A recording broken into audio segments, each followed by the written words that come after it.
Welcome to the Friends in Film podcast. My name is Janet Urban. I've been teaching Friends in Film for 15 years. I show people how to get into the film industry and work, how to become a professional. What you're going to learn from me is all the inside, unspoken stuff that you will not hear anywhere. Even if you've been doing background on film sets, you will not hear how to actually get inside and excel to these top positions in the film industry. As a director, as a DP, as a producer, as an actor. What you're going to learn here is all the stuff that film school doesn't teach you, that you need to know if you want to actually excel to the highest levels. See, we think that the film industry is so hard and that it's going to take us a long time to get to where we want to be. But what it actually is a bunch of small steps that you do that get you on film sets, that get you learning your craft and getting good at your craft and getting opportunities to do your craft so that you do it consistently and get called for it every single week. So come work with us with Friends in Film. You've taken the first step by listening to this podcast, and I look forward to enlightening you everything that you need to know about working in the professional film industry. I want to tell you a little bit about how when I started in Los Angeles, what I did to start joining that professional group of people. And, the reason why I wanted to get in this business was to work for National Geographic, because I wanted to travel the world working for National Geographic, right? So when I was in South Africa, that was like my entry point in starting to get in with people is researching the heck out of all of the wildlife films, knowing everybody involved, knowing the biologists, the storylines, the animals, just everything about that storyline and all the production companies that did all of those films, and to see the films that they did over time so that I could see who was involved, what production companies, everybody. So that was my magic list. Now that insane amount of research, obsession, knowing more than anybody else. Nobody else does that. Nobody does that. Nobody works so hard to put all these pieces together and know about all these people that are in this club that they want to get into. Well, that's what got me in. And that's why we do Magic List. I want you guys to be more knowledgeable.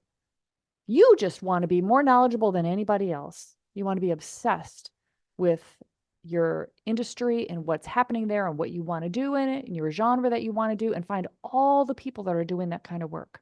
In knowing all these storylines, I would find the biologists and the people in these storylines, and I would go meet them. Like I would take a bus to Kruger Park and I'd be like, I know that you're working on this and you did this for these people. And I'd love to meet you and find out more what you're doing. And I'd love to watch all your wildlife films, because I only have this many wildlife films at my youth hostel. And I know that you have a bunch more. And of course they had a bunch more. And they're always like, oh yeah, come over and watch my wildlife films. So then I would meet the biologist. I'm like, so what are you working on now? And so now I had somebody that the whole industry knew, that I had met, that I knew. Now that gives me a lot to talk about. It gives me a way to open doors with people. So I did this many times. And so then that's got all these people to open their doors to me in South Africa. And I worked on the coolest things. Like my first job was an acting job where I rode a camel and I was like a Bedouin looking over on the horizon, and they flew us to Namibia and put us up in a hotel, and we went to these sand dunes, and we're like, I help with camera, I help with setting up with production, I help with art department. I'm riding these camels. There's like animal wrangler there, and we discover this treasure chest in the sand dunes, and then I jump off my camel and I'm like, oh, we found the treasure chest, and that was the commercial. But I mean, that's crazy. Like that's my first job in the film industry was acting. And it was me and the producer's son who were the two actors in it. I mean, I'm like, if this is how you can make a living, I'm totally in. Now, I didn't get paid for that, but I'm like, this is the film industry. I'm onto something good. Yes. So then from there, I did the Elephant Relocation Project. And then from there, I saw this magazine article. So, I'm getting in, meeting people.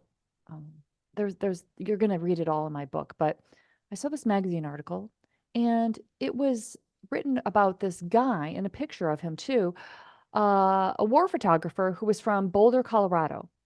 And he was here in Johannesburg to cover the elections. His name's David Broccoli.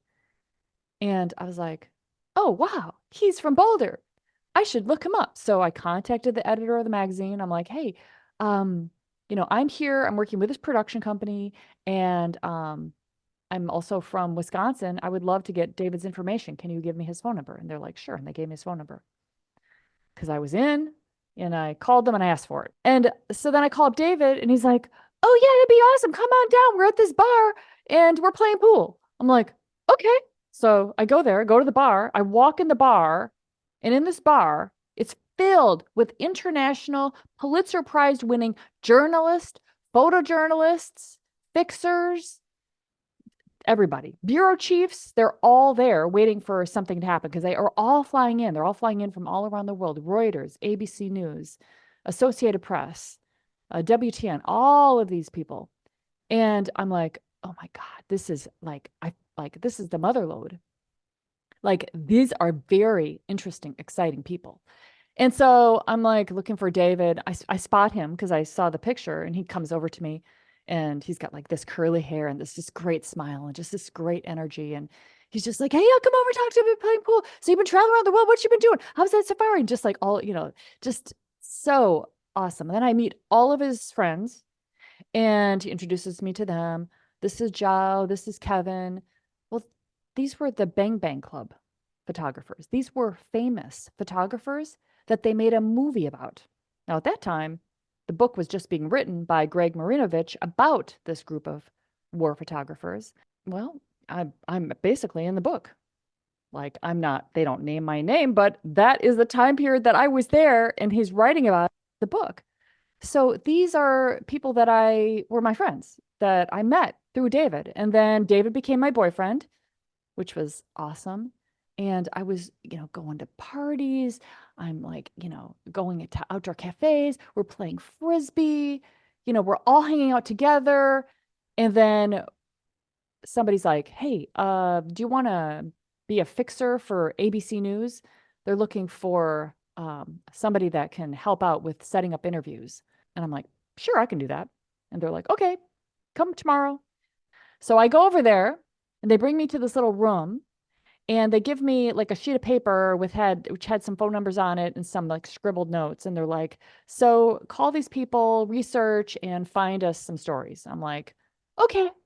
I didn't know how to do that. I called the numbers. They're all disconnected. They're just like, I'm like, I don't have anything. They came back later. They're like, do you have anything? I'm like, no. And they're like, oh, okay. Well, we're going to take you over to WTN News. I'm like, okay, great. So they walk me over to WTN News. And as I'm being walked over there, I'm like, hey, wait a second. Did I just get fired? And I'm like, I think I just got fired. I'm like, oh, well, now I'm over at WTN News. I'm like, hey, I'm your new production assistant. And they were so nice. I just remember everybody. I've got pictures of them. I'll share it with you, but they're just delightful people. They're camera people. They're sound people. They're, producers. There's a bureau chief. It's like this whole group of us that were working together. So now I'm just a PA, and I'm helping with anybody who needs, need help. So I'm watching them edit. I'm helping them getting ready for stuff, whatever they need. I really didn't do too much, but it was super fun. But I'm working now in news, and all of my friends are also coming into the bureaus, and they're working too. And so everybody's going out and grabbing stories and then coming back to the bureaus and putting it out there into the world. And that's what we were all doing. And we'd have press conferences that we go to, and all of my friends, all the photographers, all the journalists, everybody's there. And the journalists are asking questions, and the photographers are taking pictures, and it's these press conferences, and it's like, oh my God, oh yeah, hello, hello, hello. And then, we go out at night. And so the life of international journalism, I was just kind of like there, but those people, like, those relationships are tight. Like, those people travel all over, like covering wars. Like, their next stop was Chechnya. So that was like super intense. Like, they go to all the most intense places and save each other's lives and stay together, huddle together in these little hotel rooms. And they, so they are really family. And that was just an amazing experience. So the elections ended. There was a lot of shit that happened. One of the members of the Bang Bang Club, David's best friend, Ken Oostenbrook, was killed in the crossfire. Every morning at 5 a.m., we'd all wake up, and they'd come over to David's house, and they'd have espresso shots, and they'd head to the townships to cover what was happening there because there was that's where all the action was. And they witnessed necklacing, where they take burning tires and they put it over somebody and then they start the tires on fire. Lots of shooting, lots of bad stuff happening. And that's when Ken got killed. So then we had the funeral for Ken. And now it was like, holy shit. Okay. And then I got a job. And they called me to be a PA to go to this homeland of Baputatswana to put the news on. So they're like, hey, you want to go and put the news on? I'm like, sure, I'm a PA, I'd love to. And they're like, okay, well, show up at this time where they're gonna take these vans and you guys are gonna go in there. And it was like 5 hour drive to this homeland of South Africa. So there's South Africa, the country, and then there's these homelands. And this is all before the election had happened. So this is like what's happening at this time is it was all apartheid. So white rule. Like most of the people couldn't even vote. So now it was all transitioning over. But there's tribes and they're fighting against each other. There's the Zulus and the Xhosa tribe. And Nelson Mandela was the Xhosa tribe. And then Buthelezi was the Zulu tribe. He recently died, I think, last year. We drive to Baputatswana. We find the news station. It was empty. People had just up and left and like paper scattered everywhere. This, there was the movie cameras or the video cameras, video was all intact. So they're looking for batteries. We're firing everything up. We're looking for the papers. We got a presenter that's ready to put the news on. And so we go and we put the news on. And we're like, okay, great, we're done. And they're like, okay, go back to your hotel. So we go back to our hotel and then we start getting death threats. And they're like, you broke the strike. We didn't realize that there was a strike that was happening there in that homeland. And I think our producer knew it, but didn't tell us. And this is very dangerous what we just did. We just went against the whole population of Baputatswana that is forcing a strike. And when how they force a strike is they say, if you go to work, we'll go kill your mother. We'll go kill your sister. And then they do it. And this is just what happens. So we're like, holy shit. Now, at this, so we're like, okay, hunkered down in our hotel rooms, scared. And we're just like, okay, we kind of want to get out of here now. We wanted to leave, but we couldn't because what happened was right across the street, they started looting and they started fires and they started fighting and shooting. And then the AWB guys, which are the white supremacists, came in their Jeeps with their rifles in the air, coming in, and they start shooting the looters. And then the local police, which is probably behind the strike, started shooting the AWB guys, which is fine. And holy hell. So now I'm there already. David's flying in, ABC News flying in, all the bureau chiefs, everybody's flying in because this is now major news. They're not flying in, they're driving in high speed to get to this homeland to cover this that's happening right across the street from where we already were. What am I doing here? What I got myself into? If my parents knew that this was happening, they'd be like, what are you doing? You can never travel again. But I'm like, this was amazing too. I'm like, I can't believe it. So they start arriving. We could see them like we're just in the hotel room. We're not going to go outside. We're not, that's not the kind of people that we're not there to cover that. We're not those war photographers like they are. So then they're like, don't use the phones. Don't talk to each other on the phones. Just stay in your room, stay in the back of your room. Don't go near the windows. They're like, they took descriptions of our clothes. And they're like, at this certain time, the next 2 days later, come downstairs and file into this van. So what they did was the producer arranged to hire these mercenaries. These are like armed soldiers that's what they do for a living is kill people and stuff. So they hired 2 of them to take us out of there. So they came up, we went out, we filed in, didn't say a word, got in there, and they're like took off. And then we got to an airplane and they chartered a private airplane and they got us back to Johannesburg. So that was one of my production assistant experiences. Then Nelson Mandela won. And then right after that, South Africa won the World Cup. So it was like, oh my God, yay for the new South Africa. And then it was all over. And I had met all these people. I had, gotten inside and built this whole thing in South Africa, and now everybody left and it was dead.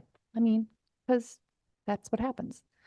So now I'm like, now what am I going to do? I got to start all over. Oh, shit. So then I booked a flight back to Wisconsin because my best girlfriend was getting married and I was in the wedding. And I booked a stop in London.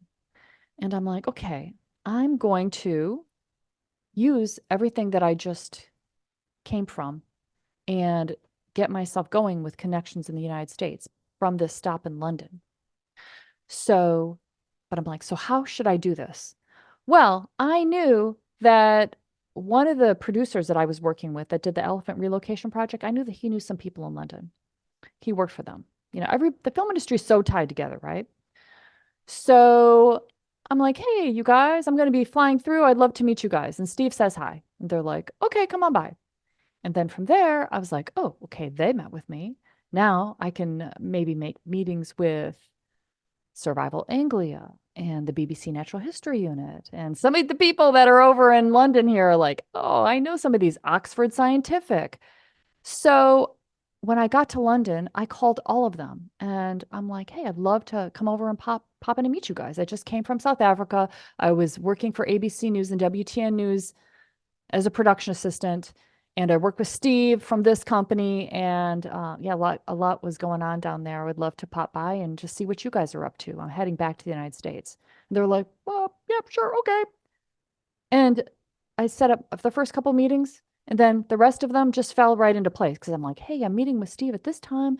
Are you available for this time? So I went from one to another, and they all met with me, all of them, even the BBC Natural History Unit. That's amazing. So in one of the meetings, I was meeting with the executive producer from Survival Anglia, and I saw the brochure on his desk, and that's all they do is wildlife stuff. And I'm like, can I have this brochure? And they're like, sure. I'm like, awesome. They're like, this is Jeff Wu. He's working for us. I'm like, oh, great. Okay. So I get back to Wisconsin and I call Jeff. And I'm like, Jeff, I just met with your executive producer over at Survival Anglia. I got your brochure. I'm looking right at your picture. So we talked for like a half an hour and I found out that he's a Leo. I'm a Leo. We're just like totally like vibing with each other. He's like, wow, you've just been traveling around the world. Wow, that's really cool. And I just met with his boss and I met with the BBC Natural History and I met all of these people. And he's like, wow, well, okay, interesting person here. So I'm like, hey, when I come, I'm going to come see you sometime. And he's like, okay, sounds good. We're like, okay, talk to you later. Click. All right. So then I do the wedding. Then David calls my boyfriend. That's the war photographer, the Bang Bang Club guy. And he's like, hey, we're getting together in Boulder, Colorado.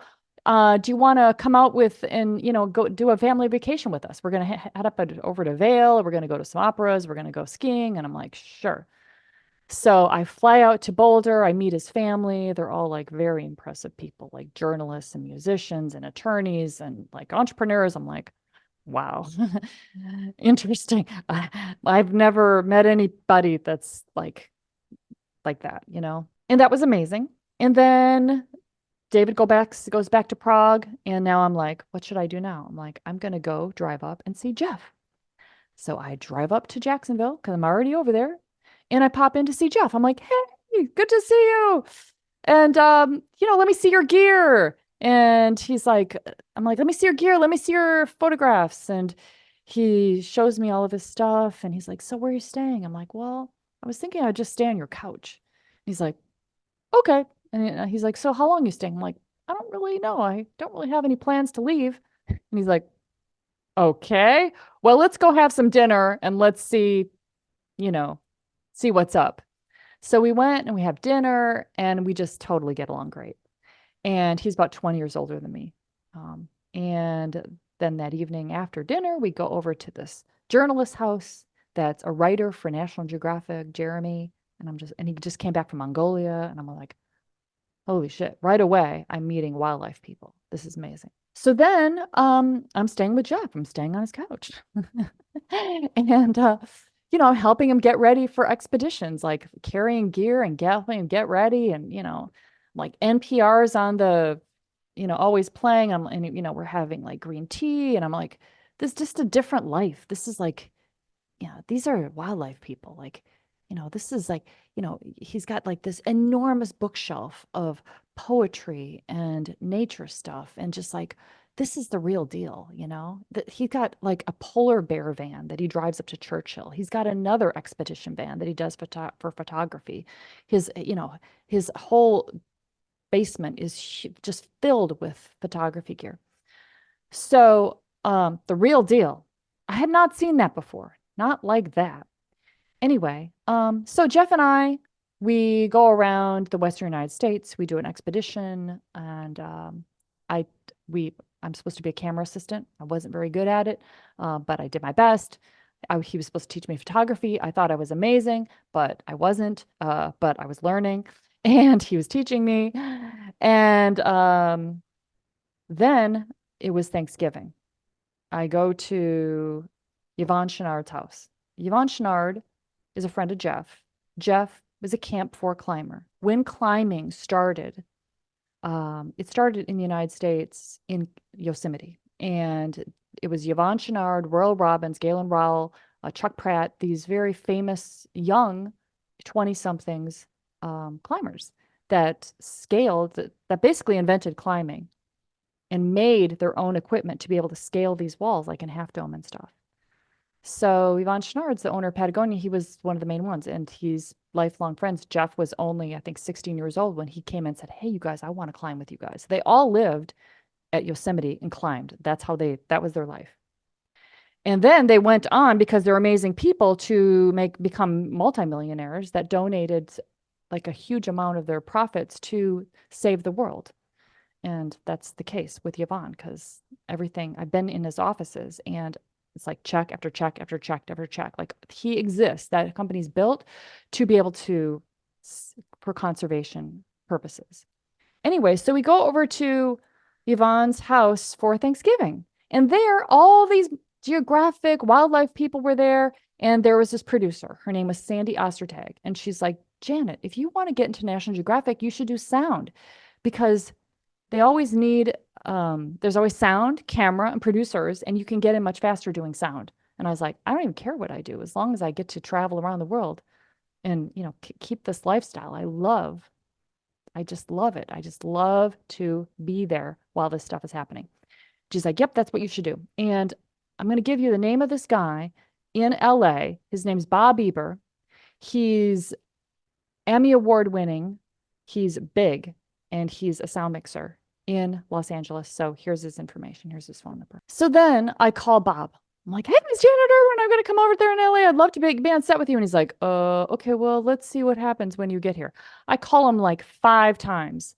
I wake him up at 5 o'clock in the morning. I'm just like, want to, because I forgot the time zone difference. Anyway, I kind of like, hassled the guy a little bit too much. Like all about me. It was all about me now trying to break into LA. See, with the wildlife people, I had the common ground with them. I'm like, they're my kind of people. We can talk wildlife. This is easy. But now I'm in LA. Those wildlife people are not there. Now all I've got are these very highly accomplished technical people that work on huge stuff. And I couldn't open those doors like I did in other places. So I couldn't relate to them that way. Bob did not care about wildlife stuff. I don't even know what he cared about because I didn't even ask. And because that's where my mind was at. I was at AFI. I did the same thing I tell you guys to do. I was at AFI. I'm working on a student film. We're shooting in the basement of AFI. And I'm doing the sound. And I'm like, oh, I'm going to go call Bob. So I go to the payphone and I call Bob. And he's like, Janet. I'm like, Bob, so do you have anything going on this week that I might be able to get on? And he's like, Janet, I know that you'll be successful because you're very aggressive, but I don't want to have anything to do with you. Oh my God, that was my only connection. What have I done? Oh my, and I'm like, what an asshole. But then I'm like, wait a minute. No, you got to take responsibility for this. You didn't relate with him. You didn't ask him any questions. You didn't, it was all about you. At that point, I was like, I don't want to go back to this shoot. I don't want to go home. I mean, I was staying in this place. I don't know where I want to be. I'm like, okay, well, you have to go back and keep shooting. So I got to go back. So I went back there, started working. All of a sudden, everybody on the shoot, they didn't seem very nice either anymore. And I'm just like working and doing the job. And the day ended. Then I go back to my little place and I'm like, go to bed. I'm just like, really like, oh, I'm so lost. Like, what am I going to do? And I'm like, you know what? I'm going to call the union. I'm going to see if I can have a meeting with them. I go back to my thing of like, scheduling meetings. What are you going to do? Right. So some of these things I did were good. Some of these things I did were not good.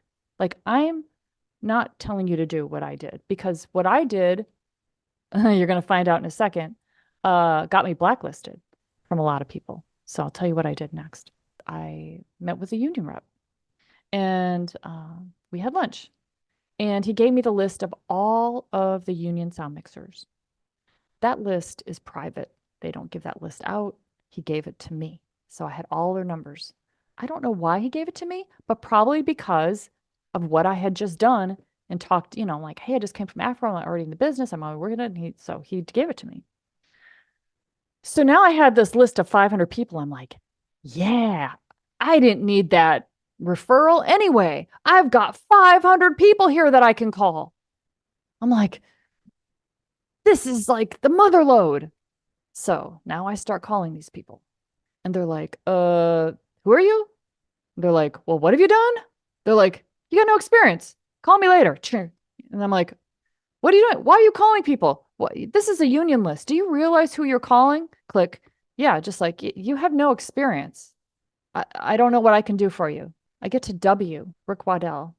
And Rick's like, yeah, man, sure, come on over. I'll show you all my gear and we'll hang out. I'm like, awesome. So I go over to Rick's house. It was a pigsty. Uh, there's a hoarder, or his mom was a hoarder, but it was, I was like shocked, just like, oh my God. But he was willing to show me. So he showed me all of his gear. He explained all this stuff. He's like, he's getting super technical. And I'm like, I really just want to go and work for National Geographic. Do I have to learn all this stuff? And he's like, you said that you want to be a sound mixer. You said that you want me to show you the gear. I'm like, yeah. And he's like, then you need to know this stuff. I'm like, oh. So then he gets called for a movie, Scorpion Spring with Matthew McConaughey, Isai Morales, Alfred Molina, in the Anza Borrego Desert, which is like 3 hours out of LA. And he got called for it to cover another mixer. So it was their feature film, but they couldn't do like this part in Anza Borrego. So he's covering for them. So he's like, hey, I've got this feature. If you want to come and help me out with the sound, that'd be cool. And I was like, oh, absolutely. Thank you so much. So I went out there. I stayed in his room, had my own bed. And now I'm working on this feature film, staying in Anza Borrego. And I'm like trying to talk to the camera department. I'm trying to talk to everybody, having a good time. Camera department is so busy. Like, they're not even like talking to me. Like, I'm like asking them questions. And they're just like, just blowing me off. I'm like, well, these people are stuck up. I kind of didn't realize that they're working. They're on a schedule and it's the camera department. Then at night, I'm talking to people at the bar, at the hot tub. It's a resort that we're staying in. And I'm telling them all about my Africa trips and all about all my world travels and just talking all about myself because it's easy to talk about yourself, right? And they really weren't that interested. I'm just like, what's wrong with these people? They should be really fascinated by myself and my story. What's wrong with them? And they just weren't. I'm like, okay. Then that movie ended. I get a ride back to LA with Isai Morales, who is one of the famous actors of that time. He did La Bamba. And Isai is a bad boy. So Isai really is a bad boy. And I got a ride back to LA with him in his fancy car with tinted windows. And we were going like 100 miles an hour down the 10. And of course, we get pulled over. And the cop's like, I'm going to have to write you a ticket. And he's like, do you know who I am? And the cop's like, I don't care who you are. I'm writing you a ticket for speeding and overly tinted windows. So he gets a ticket. He's pissed off. So he drops me off and that's fine. Never saw him again. So, now I'm doing student films and I'm trying to figure this whole thing out. I still calling people on this list and trying to get them to meet with me. I met with a couple more of them. My first break was a press junket where I called up Randy Rogers, who owned the press junket company. And I'm like, hey, I just came back from Africa. I've been here. I've worked on this movie. I've been meeting with these people. I've been doing all these things. And he's like, well, come on over and I'll show you my gear and we'll show you our setup over here. So I go over to his house and he shows me all of his camera packages and with his wife. It's their business. And they're like, he's like, well, do you want to do a sound job for us? He's like, here's the gear. And I'm like, oh, cool. So I'm like looking at the gear and he shows me how to set it up. And he's like, so come back tomorrow. You can do a sound job for us. I'm like, sounds good. He's like, it'll be $250. I'm like, awesome. He's like, come here at 6 o'clock. I go there, pick up the gear, go to this party, and I did the job. I mean, I didn't know what I was doing really. And but the cameraman knew and he was checking my stuff and made 250. So I was like, this is amazing. This is great. $250. Yay. That's great. So then I was like, I gotta learn my shit. So now I went to the sound house and I started going, I got the catalog and I started looking at all of the equipment and memorize everything. And I'm like, can I put this together and take it apart? Can I play with this mixer? Can I play with this thing? Can I play with that? And they're like, sure.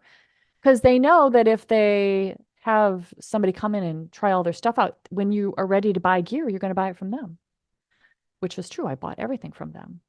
So now I was starting to learn my shit. So that was really good because I was coming around to being this bratty person that just wanted the jobs, not knowing what the hell I was doing, to now I was actually starting to learn my craft and learn the details that I needed to learn in order for them to hire me as a professional. Like I needed to become a professional. I knew that, but I just it just was so much work to become a professional. I don't know how to do that. I've never done it before. And I've got to become this super technical person. I don't know if I can do that. Like I know I have the drive, but now the drive only got me so far. It actually got me blacklisted because I'm calling all these people that I had no business calling because I didn't know I couldn't offer them anything. I didn't know anything. I'm like, they can't hire me. Plus they're union. I'm not even in the union. I mean, it was like kind of ridiculous. So I was bothering them and I just didn't understand the business. This is why I teach this to you so that you don't do things like that. So then I'm like, okay, I started working for Randy. I started doing press junkets. I'm working as a PA, and then I'm starting to get some sound jobs with him. And then I meet a mentor through these press junkets who's a super technical guy. Rick was a mentor, and so was Ron Malo. And they're teaching me all these technical things. I'm so hungry for it. Now I'm building up my technical skills, which is what I needed to do. And now I'm like, okay, National Geographic. How am I going to get in with them? I'm like, there was a film festival coming up. So with calling people on my magic list, there was Bob Poole that I had called, who was young like me and starting in National Geographic. I wasn't even in National Geographic at that point, but his sister is the elephant researcher in Kenya, fairly famous, and he was coming up as a filmmaker. So we hung out in LA. He was coming there for meetings, and then we went to the Jackson Hole Wildlife Film Festival. We stayed on the floor of Jeff Foot's office in Jackson Hole and went to the festival. Met a bunch of people. I did not try to get hired. I just went around meeting people. I didn't try to get hired because I didn't know what I was doing yet. They couldn't hire me yet. That was very smart to just start the relationships. This is why I teach you guys also to do this. Go to the film festivals and meet people that first time so that they know you and they're like, oh, I like this person. And you establish that. Now you've got some history. Next time that I come back to them, now I'm a professional. But that wasn't the case at that point. I just went there to meet everybody. Came back, did more sound jobs. And now I'm like, okay, what do I do now that I'm building up my experience to show National Geographic they should hire me? I'm like, I need to get animal sounds.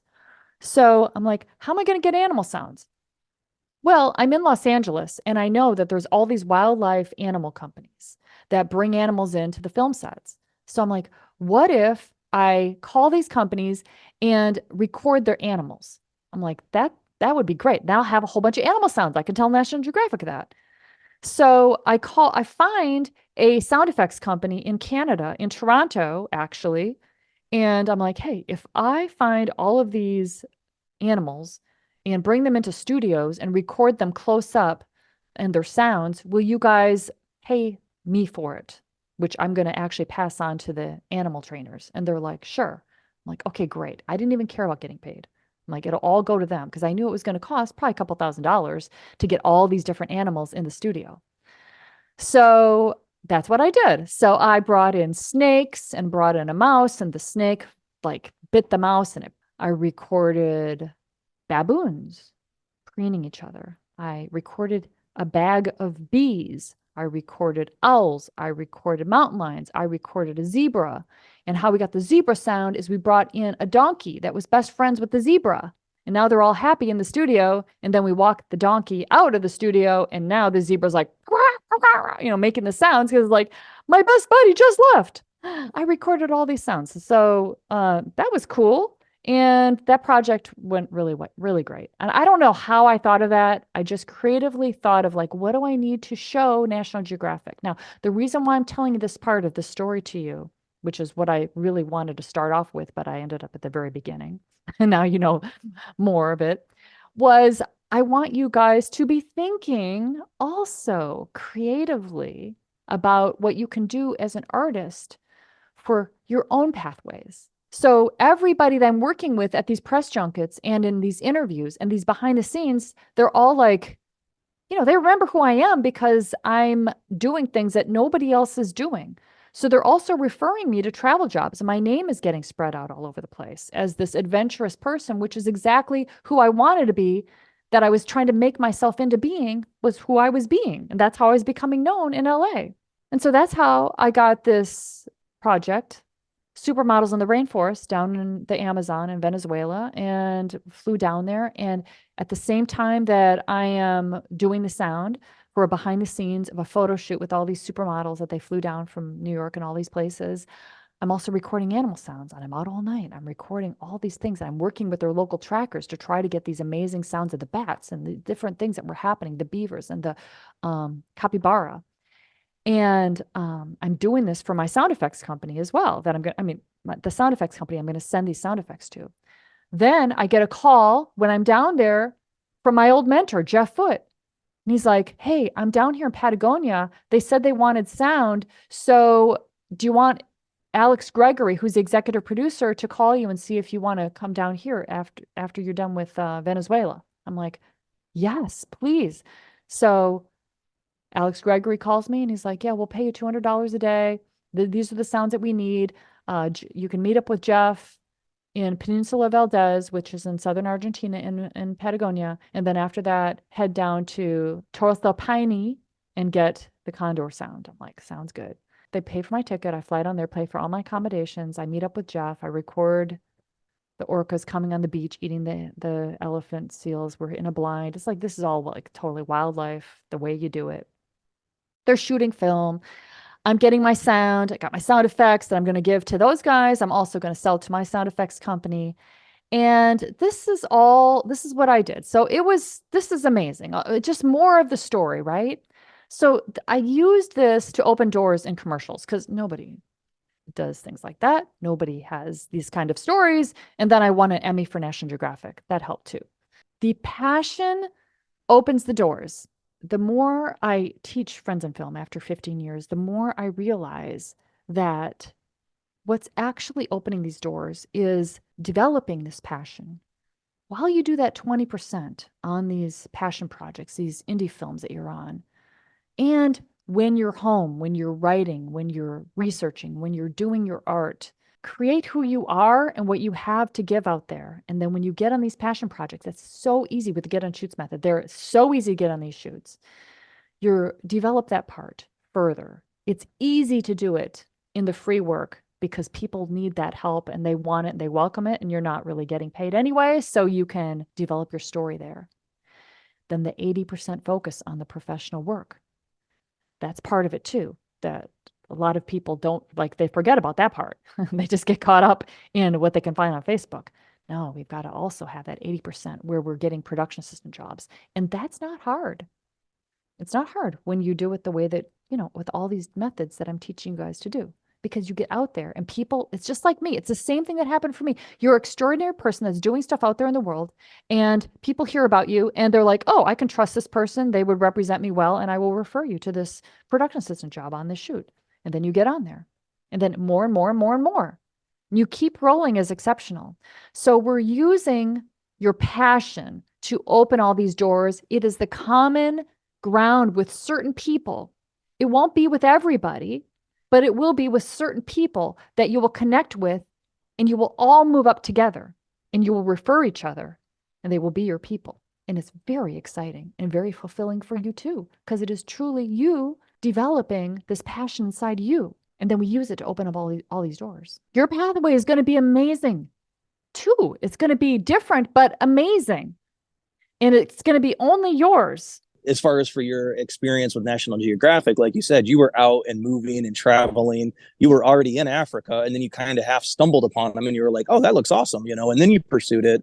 Yeah. So that's the thing I can't help but wonder is what opportunities will I find by taking just this kind of a crapshoot trip to just, I don't know where this is going to lead. I don't know what's going to be there. I know there's film industry in LA. I know there's film industry in New York. You're extremely resourceful. You have many different possibilities that you could do. And now we're asking, well, what's the best one? But I think that the best one is wherever you go, because you're the one that's going to be there. Like if you go to South Africa or South Korea, you're going to meet people. You're going to get a special status just because you're American over there. But you're still going to need to create something and find those people and open those doors. And that would be amazing for you, as a person and as what you're doing. But it's like, if that sounds like fun, then go do it. But just whatever you go, if you come to LA, that's going to be amazing too. So if both are going to be amazing and both of them are also going to have their challenges, then what do you want to do? It's like what you said about, people put the passion project should be about 20% of your time, and you should be doing 80% on a professional level. Going to those different film festivals. I've been a part of different events and things like that. And it's its own culture. It's its own world. It's and it's not usually done to a level that if you were to just put that out to the general masses and show it to them, that they'd be like, wow, this is really good. They'd be like, I wouldn't worry about that. I wouldn't worry about it. Yeah, I would. It's all, you're blazing your own trail. That's opportunity. That's all that is. So yeah, you can meet some of those people, and then you can bring money in from somewhere else and do something amazing. So, but it would be probably helpful for you to have some of those people and know those outlets for the distribution of whatever you want to do. So we got to dig in there more. Yeah, I think that for you, you're so all over the place. It's like, let's just choose one area or maybe two areas and start really figuring out all the nitty-gritty of it. Like if you just take my National Geographic example, I think it can be helpful because it's like, okay, we had to know all of the production companies, all the producers, all the executive producers, every single person that was involved in it, where the money came from, what's coming up next year, what do they do well, what do they not, and go meet those people and just start digging in there and learning about it, because otherwise it's all too surface and then we get confused and say, well, which one? But if we can dig in and just be like, this one, and whatever one you choose, it might be you'd go down the road of the Christian films and you find out all the distributions and how they make money and how much money they make and who's involved and how they could do better and what storytelling can be better. And then you get in there, and then from there you end up in big feature films. Who knows how it's going to happen, but that's what happened for me for National Geographic. I'm like, that just boom, it ran to me over in commercials. Like it gave me what I needed. Well, even like watching today, I was watching the behind the scenes on how the team made the new Lion King, and literally as they were shooting certain scenes, they're like, okay, let's try to make this one as National Geographic as we possibly can. So the example that you're given is still a perfect example, because that sets the bar for when you're trying to film wildlife. Those are the guys. Like that's what you look to for how you go about doing that. And you're right, that's a phenomenal example, because who does it better than Nat Geo? I mean, they're the ones winning Emmys for a reason. Or all those that's companies. A great example. I mean, I had there's a ton of production companies that National Geographic gives money to, and then they make the films. So I had to know who all of those people are. And, now I'm curious about, well, what was the budget? How long did that take? How many camera people do it? How long did they take in the thing? So now I've got really, I want to find this out. And I just got myself into that plan because I wanted to know all of that stuff. And I didn't know if I'd make any money in it. I didn't even know if it's really going to work. And it turns out that I thought that I'd sit there in the bush and shoot wildlife stuff. Well, actually, how I work for National Geographic is I'm working with scientists shooting actual stories, documentaries that we're trying to create. We're trying to find this story because it hasn't Mm. happened yet, and that's actually how I got to work for Geographic. So it wasn't even how I thought it was going to be. It Right. was what actually pays me, where they're going to pay me 550 per day, is the Hmm. stuff with scientists. So, Right. but I still got to travel and have amazing things and win the Emmy. So like, I don't, that's fine. That Yeah. was Was that in awesome. Africa, or where were you when you were with the scientists? Many different ones. We're in the Sea of Cortez, and that's the one that I won the Emmy for. Mm. That was the called Sea Monsters, the relationship between giant squid and sperm whales. And then I did another one in Año Nuevo, and that was with a different scientist for great white sharks, and that's up by Santa Cruz. And we stayed in Santa Cruz, went on a boat every day. Then I did another one in Yellowstone, and that was for wolves, with scientists there. And then Patagonia was just nature. That was all just nature stuff. So there was no scientists, but that I didn't make hardly any money. And it took like Right. probably a couple months, but I didn't care because that was all part of the story. Then Mm. Supermodels in the Rainforest is like, oh, that was nature too, but it was really, I was paid to be shooting behind the scenes for supermodels getting photo shoots. So who knows? How do you run into these things? How do these things happen? It's a film industry, but you have to get out there, which you are. This is exactly Hmm. what you're doing. I just want to turn the brain on to know that, hey, these opportunities can be really created. Right. So when you ran into them in Africa, did you do any work with them at that point? I know you talked about getting put on camera for a spot. Was that kind of the extent of your experience with them then, and then you Yeah. circled back around to them from the States, or how did Yeah, that work? yeah. So, the production company that did the Namibia shoot, where we were shooting that local commercial, that didn't really have Mm-hmm. anything to do with wildlife. But then we did the elephant relocation project. Mm-hmm. So now that was sort of my more wildlife story, because we're flying around in helicopters, darting elephants, and then bringing them onto these semi trucks to transport them to new areas of the bush. So we're documenting that. So and he was doing those human interest animal wildlife stuff because it's Africa, there's a lot of that stuff. So he was doing that for people in London, so that helped me because I found out who he had been working with up there, because I'm working with him too as a production assistant. Mm-hmm. And I opened the doors up there when I came in through London. But then, really, I mean, that was just one person. All the rest of the people was just basically calling them up and saying, hey, I just came from South Africa. This major event happened down there. And I worked with all these, I worked with BBC and NBC. And they just won, as the World Cup, and so amazing. And, um, you know, let's have a meeting. And since I was like, I knew I could talk wildlife with them because I was so into it. I'm like, yeah, down there, I went to Cape Town. I met with this person. I met with that person. I met just meeting with somebody was like, Mm-hmm. okay, she knows a lot of people. And then they're like, okay, well, sure, come on through. So sometimes you don't even have to work. You just have met them because you're so obsessed with this certain topic. And then that helped me a lot because now they gave me all the lists of the people that they were working with in the US. And so then when I went to the US, I'm like, oh, I met with this person. They're like, oh, Tim, this person. I'm like, yeah. And I just met with them. That's all, it's like at lunch, nothing, But then I actually arrived in Jackson Hole, and now I'm with all these wildlife people. And I got some credibility. At least I've got some guts because I have done all these things. But Mm-hmm. still, when I got to LA, Kurt, I found that all of that story, all of that stuff in LA, they could give a shit because Right. they are doing feature films, commercials, the big stuff. Like this is our world here, Janet, Like it's great you had all these meetings, but okay, cool. It still did open doors because it's like, okay, this person, it did help me get in with people because they're like, oh, well, this is not somebody that just, is asking for a PA job. This is somebody that's done stuff for themselves. And so they gave me a shot. And then I had to to learn that I had to learn my shit. I had to commit and learn my shit to actually get hired for a craft, because all those people I was calling, I didn't know my shit. And I just wanted them to hire me. And I didn't understand how the business works. And they basically said, don't call me, don't bother me. I can't do anything for you. And don't you know that? You should know that, right? I'm like, no, I don't know that, but I should have. So then I had to build up my technical knowledge there and start working with more people in MTV. And it just happened pretty fast. It can happen fast when you get in there. And then once I got on the sets, now I'm like, now I got to get back to National Geographic kind of people, go into the film festivals. Now, still reaching out to my wildlife clan. What do you have? What are you working on? What are you doing in Jackson Hole? I'm in LA. Oh, I just did the MTV. Now I did this thing, and now I'm working, they're working. And then that would make them go like, okay, she's doing it. She knows a craft. Now I get referred to Living Edens, which is a Discovery Channel. And that happened because I was doing it in LA.